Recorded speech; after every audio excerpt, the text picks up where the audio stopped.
Okay, so now Steve Ballmer, at a very unusual turn, shows up to Bristol, Connecticut at ESPN's campus, and they air an overnight interview with him defending himself and just explaining the overall situation from the Clippers side.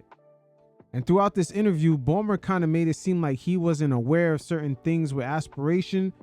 But before we get to that interview, just take a look how Steve Ballmer was singing a different tune, as he was very detailed on the partnership with Aspiration.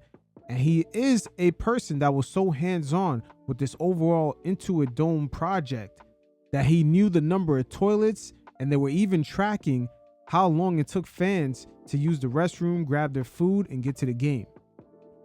I love Intuit Dome.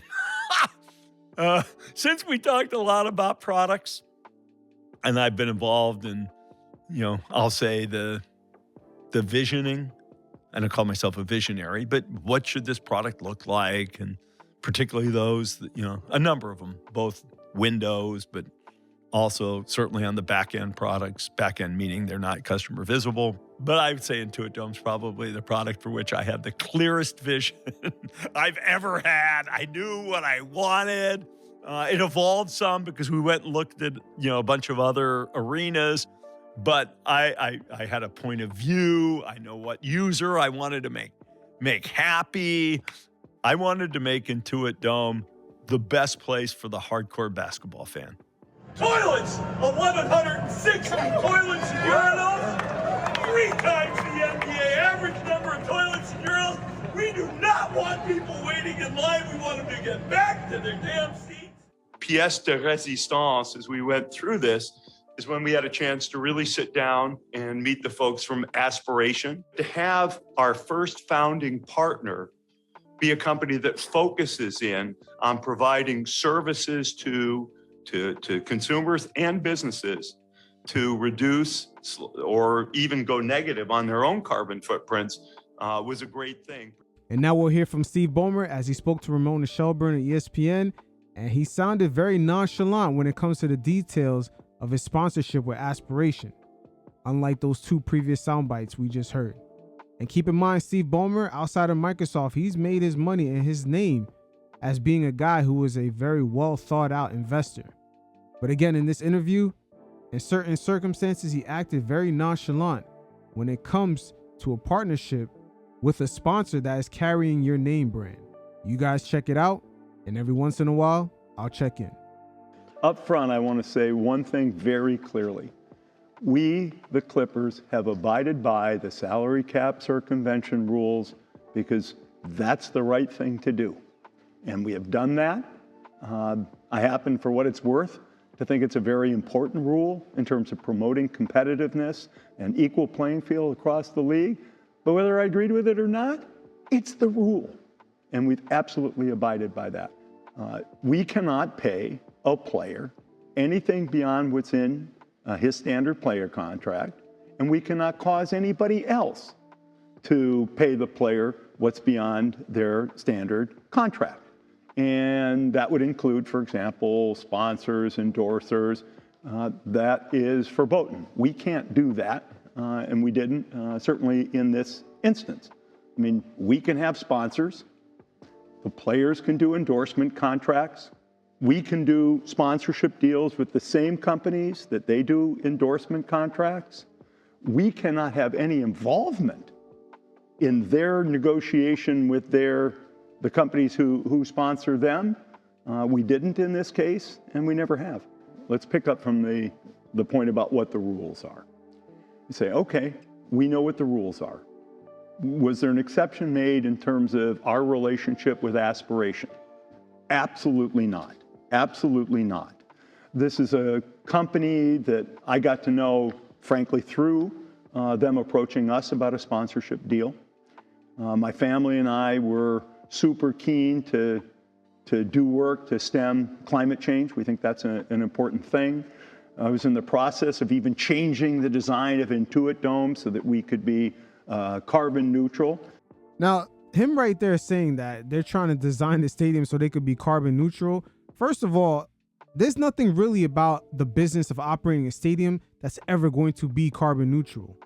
You look at the amount of trucks that have to come in, load up equipment, the amount of cars that come into the arena that have to park, gas emissions, the amount of food that's wasted, the amount of trash that's created that has to somehow go somewhere. There's nothing carbon efficient or just eco-friendly about running a business with a stadium.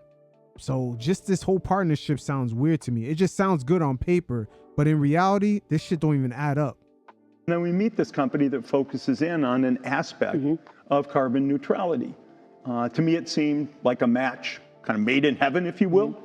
And then they offered us an unbelievable sum of money, $330 million. That by itself, one of the biggest sponsorship deals ever done. And it wasn't naming rights. We had turned them down on the naming rights deal because we liked Intuit, blah, blah, blah, blah, blah. But they offered even more money. So we had a fantastic deal with a company that fit with stuff we care about personally. And because I was in.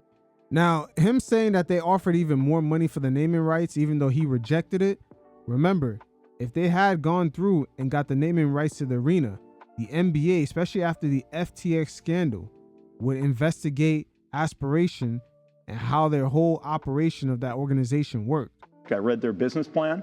Remember, they defrauded me. They defrauded many other investors much bigger than me. But I read the business plan and said, hey, this makes sense to support them, to support us. We made an investment in the company. So all fine. I had no control over this company. That is important, actually, under the salary cap rules. I owned less than 3% of the company. Now, that right there is very important, what he's saying right here.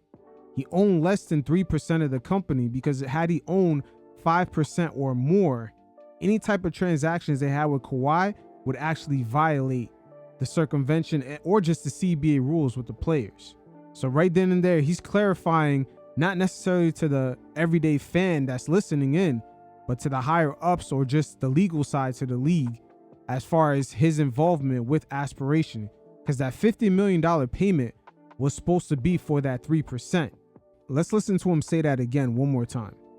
We made an investment in the company. So all fine. I had no control over this company. That is important, actually, under the salary cap rules. I owned less than 3% of the company. There were investors who put in a lot more money than I did. I had no board seat. I had no control. Heck, it was a fraudulent company. It's possible nobody had any control. And now you look back and say, could I believe anything they said? Could their employees have been believing anything they said? I don't know. But at the time, it was an exciting deal for us to go do. Now, we had already signed our deal with Kawhi Leonard. We signed that in August of 21. It was a 4-year deal, 4th year at his option. It was the most that we could pay him. That was the most we could do under the rules, if you will.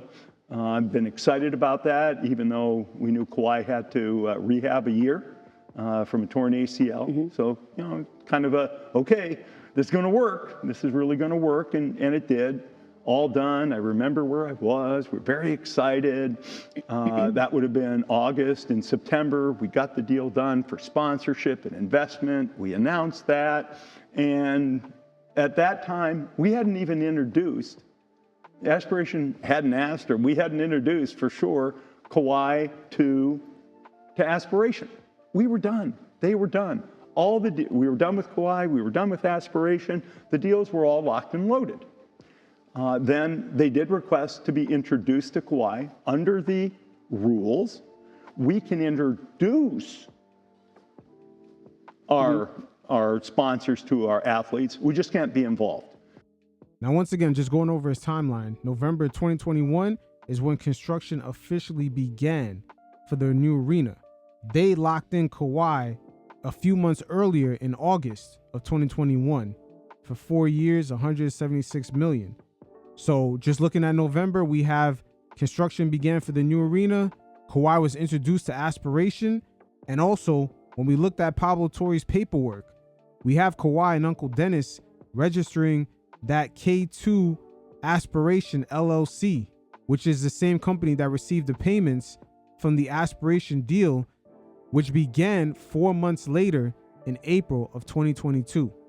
So the month of November in the year 2021 was very active. Construction on the new arena began. Kawhi was introduced to Aspiration, and also him alongside Uncle Dennis activated that new LLC that ended up receiving the payments on that same date. They registered it with the state of California. But the sponsorship deal with Aspiration began in April of 2022. We made an introduction that was in early November, well past when all of this happens. We had a chance recently to go through all of our relations with Aspiration. This is where you get to kind of how you prove this stuff.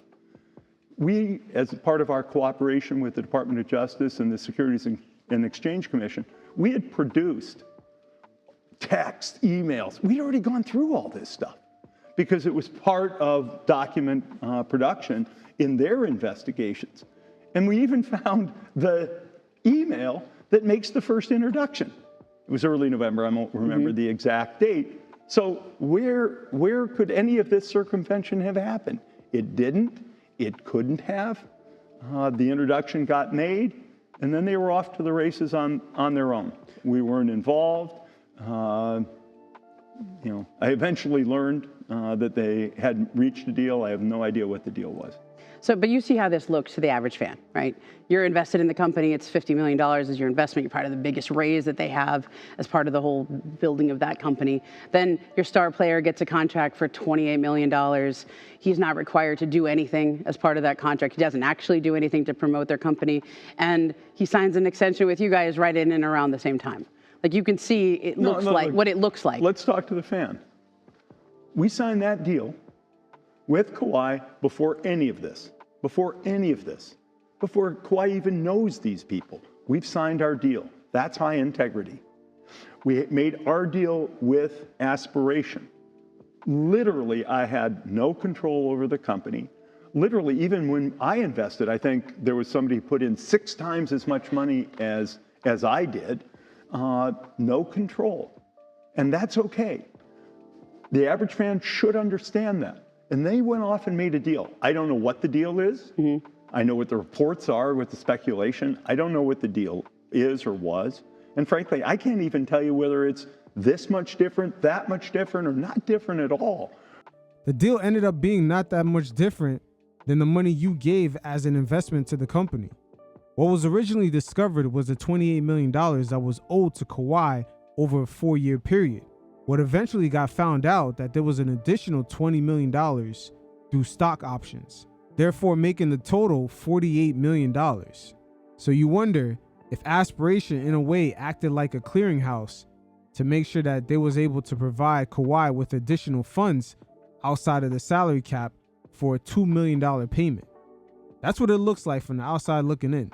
From some of the other endorsement contracts that athletes do, in terms of amount, I don't know. I actually don't know the amounts of most endorsement deals, but when you look at Forbes magazine and they talk about the highest paid athletes, many of those top athletes, as Kawhi was a top athlete, is a top athlete, you read those things and they say they make up more off endorsements than they do their, very large salaries. So I don't know what to expect, but I think the average fan may not either, but we did things by the book, and I don't know what those deals should look like, nor do I know what this one looked like specifically. So why do you think they gave him that much money? Let me just repeat, I don't know how much money they gave him. Well, in the court documents and in Pablo's podcast, they report it was $28 million. Pablo's podcast, I don't know anything about the court documents on this. I haven't seen them, and I don't know. I'm not trying to be, I don't know. I really don't know. But the speculation. Hold the fuck up. You don't know nothing anymore, but you showed up to Bristol, Connecticut overnight for this interview? Come on, man. That's hard to believe. Is what it is. And why did they do that? It's a lot of money. I mean, $28 million, $7 million a year is a lot of money for a guy that you didn't actually require to do anything. Wait till Ramona finds out it was really $48 million. I don't know why they did what they did, and I don't know how different it is. I really don't.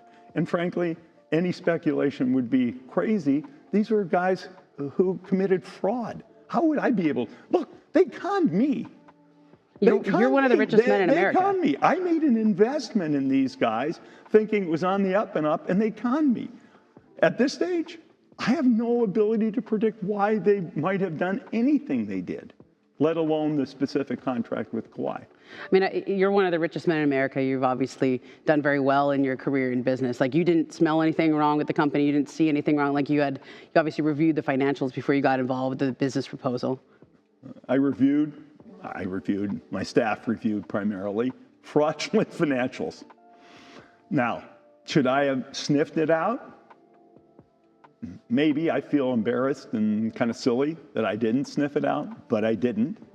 I made the investment. A lot of other smart investors didn't sniff it out either. It's also true I've made a bunch of bad business deals and investments in my life, and I've made some good ones.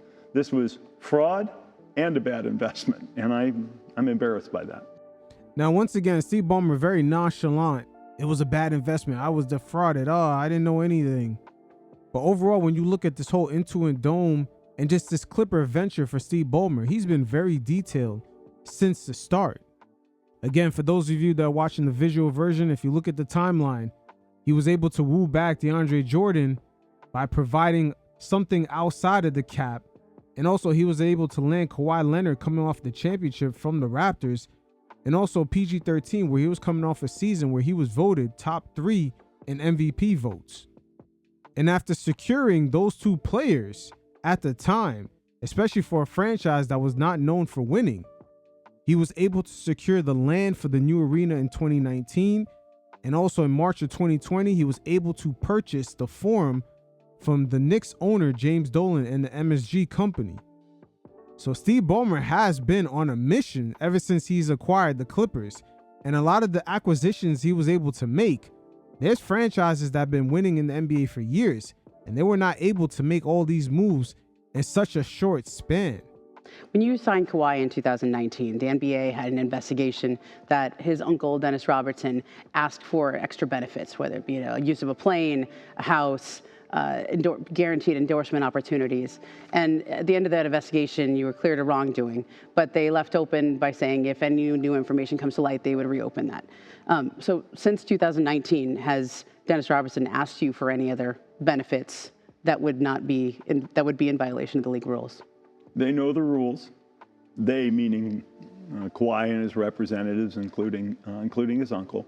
We know the rules, and if anything's not clear, we remind ourselves what the rules are, and we make absolutely clear we're going to abide by those rules, and they understand them as well, and it's important for them to abide by them, which they have. So you were listed as one of the largest creditors in the bankruptcy case, and you said in your statement you're looking forward to cooperating with the feds, you're looking forward to cooperating with the NBA investigation. Why? What are you looking forward to there? Ramona, there's no paperwork that's actually tying him into paying Kawhi. There's just paperwork saying that he was an investor. This was very carefully crafted. You could even see from the way they crafted Kawhi's sponsorship deal, absolving him of any type of responsibility of even earning the money. Well, the Clippers are actually the creditor. It's not on the investment that I am a creditor. It's on what they owed us for the sponsorship deal. And I just lost my investment. That's what happened there. Why am I looking forward to?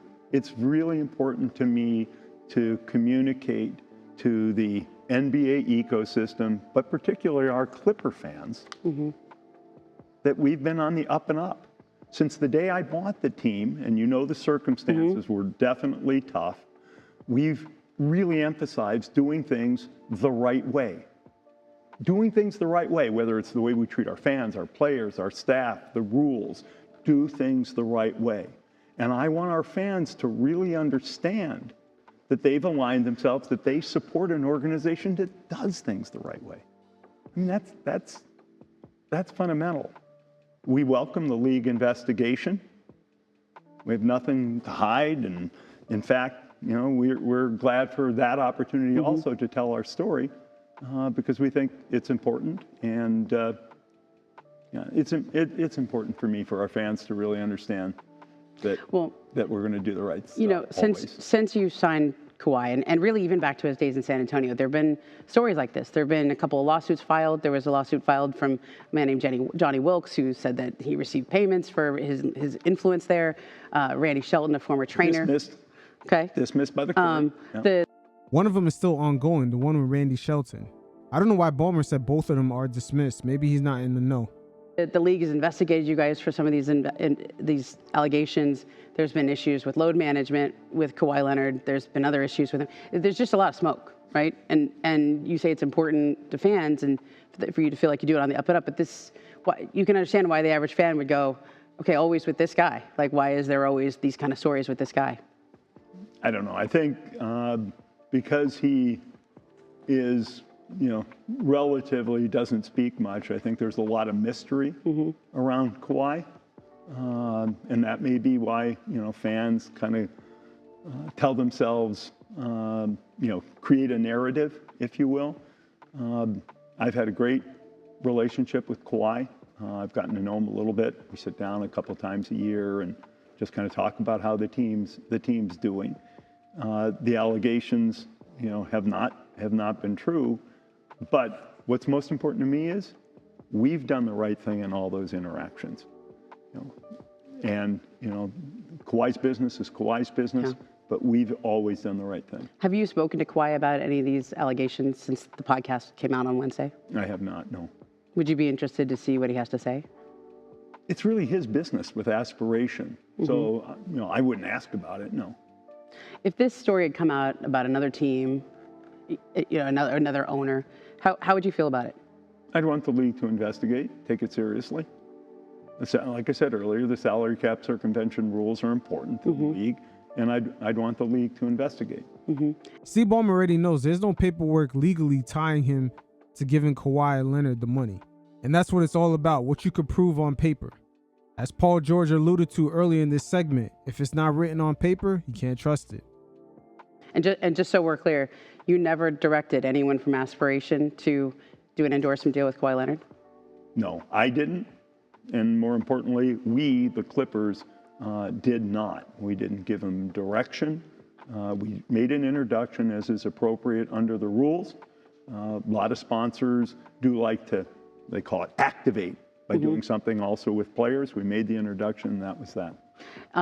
Do you think, given this situation and other teams and the commonplace of stars doing a deal with a team sponsor, do you think the league should maybe look at that practice and maybe adjust that because of the appearance of impropriety or because of situations like this? That would really be up to league office to think about. I mean, as the rules stand today, it would almost be disrespectful to tell a sponsor, no, I won't introduce you to that player. And it would be disrespectful to go to the player and say, yeah, somebody was interested in meeting you, but I won't tell you. The rule says we're allowed to do that. I think it's the respectful thing, actually, for us to do. And I think the system has worked well, but ultimately that's the NBA's call. How do you the Board of Governors meeting is in a few days. How do you think your fellow owners are going to approach this? I don't know. I hope they'll have faith and confidence in me, the folks who've gotten to know me, but I can't predict.